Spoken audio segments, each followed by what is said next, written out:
အရန်ကြီးမစူးစမ်းပါနဲ့စူးစမ်းတာကိုရက်လိုက်ပါကိုကဒီလိုချင်းနေမှာရောက်နေ Let me explain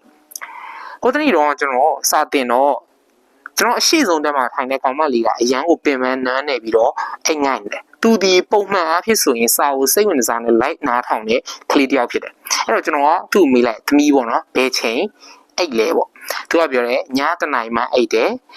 မနက်ဆိုလို့ရှိရင်သူက9နာရီထားတယ်ပေါ့အဲ့ကျွန်တော်ကပြောတယ်အရင်မစူးစမ်းနဲ့လို့အဲ့လိုမျိုးဘာဖြစ်လို့လဲဆိုတော့ညဘက်အဲ့လောက်မှအိတ်ချိန်မှအိတ်တဲ့အတွက်ကြောင့်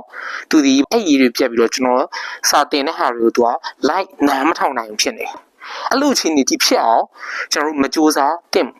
အဲ့လိုမျိုးကျွန်တော်တို့စူးစမ်းတာဒီနီလန်မှားရတယ်ပေါ့နော်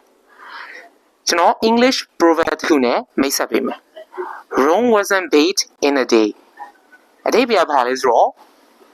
ရောမမြို့ကိုတရက်တည်းနဲ့တိဆောက်ခဲ့တာမဟုတ်